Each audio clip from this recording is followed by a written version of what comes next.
اللہ تعالیٰ آپ کا آنا جانا قبول فرمائے اور آپ کو بہترین اجر سے نوازے۔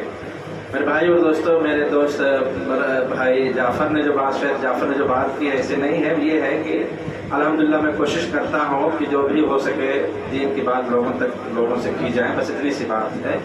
اللہ کا شکر ہے کہ جو ہے الحمدللہ اپنے طاقت کے حساب سے کرتے رہتا ہوں۔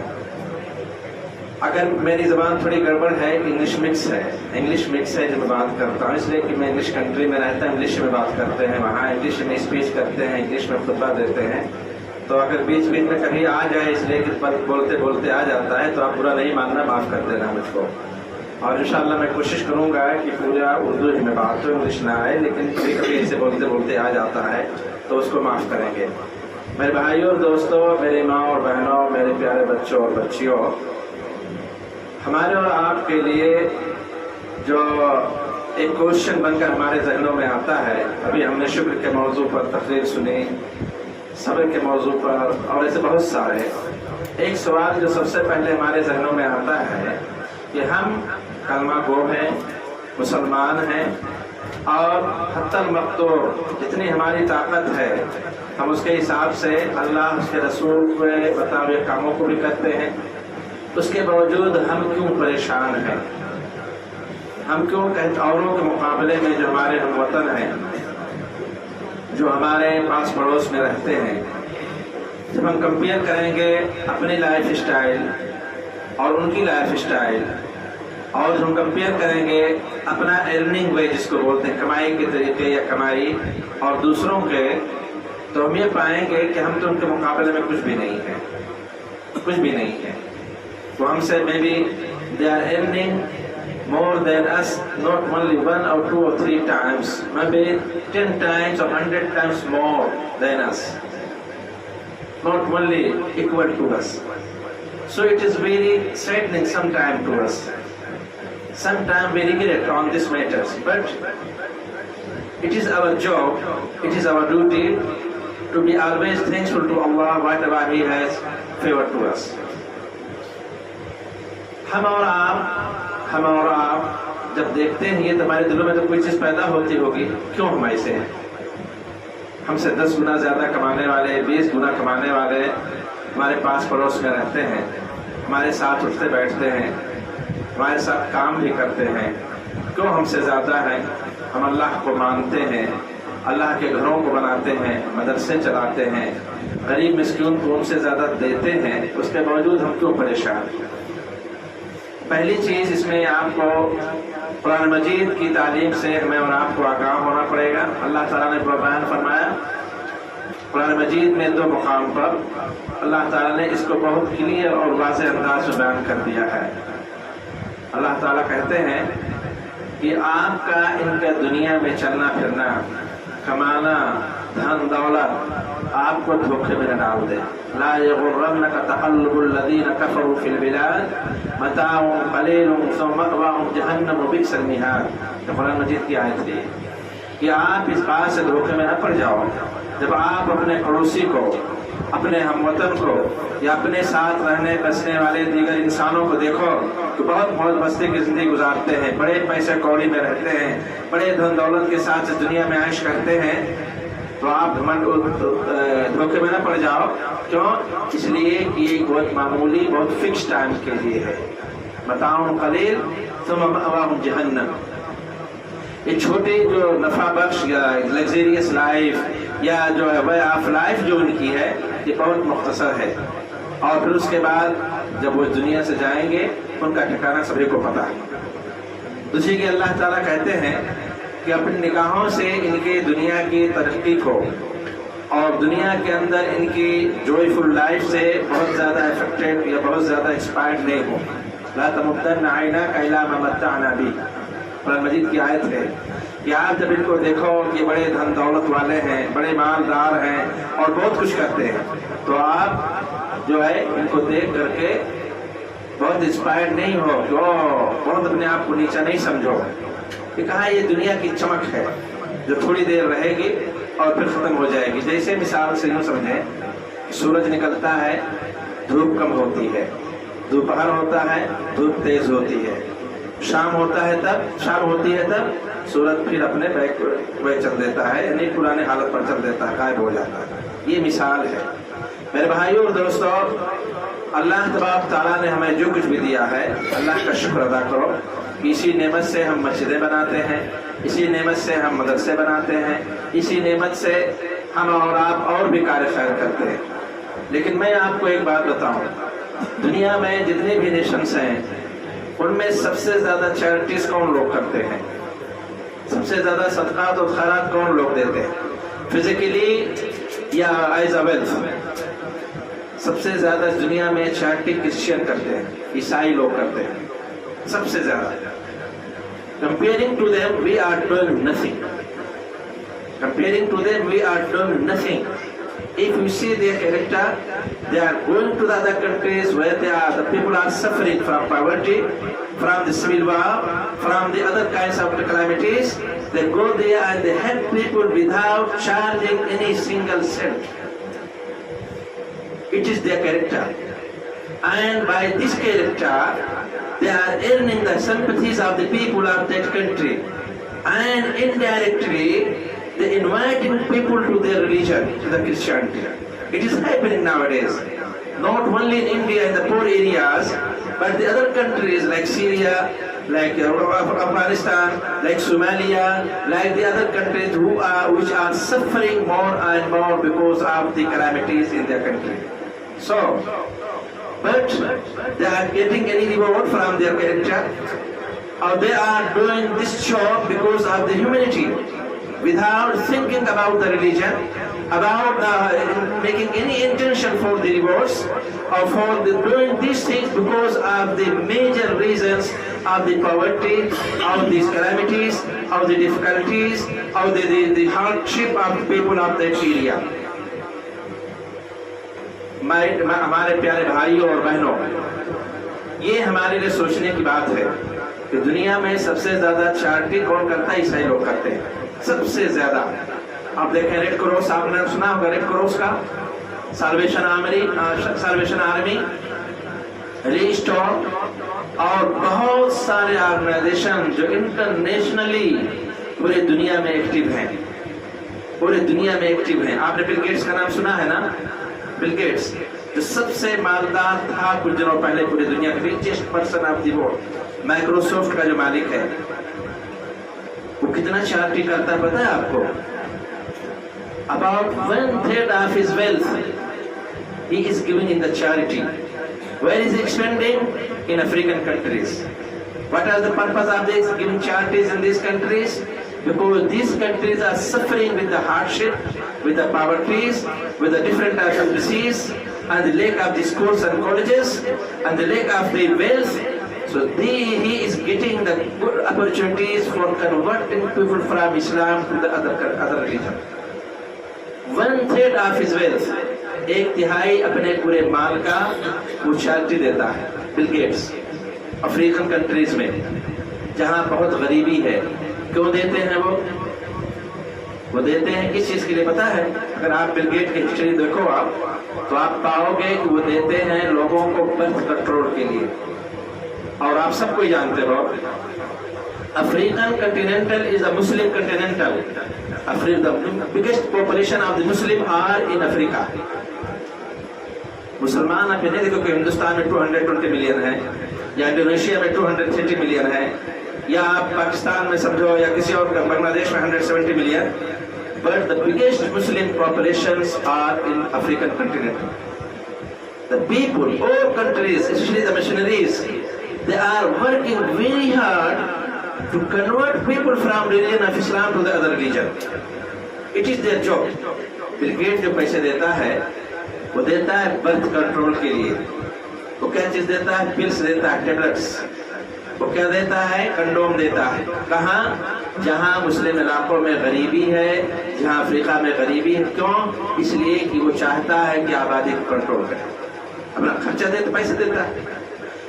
بہت سارے ایسے، میں ایک لانا چاہتا ہوں، ایک بہت امپورٹنٹ میسج دینا چاہتا ہوں آپ کو۔ وہ امپورٹنٹ میسج ہے کہ جب یہ لوگ کافر ہو کر کے، نان مسلم ہو کر کے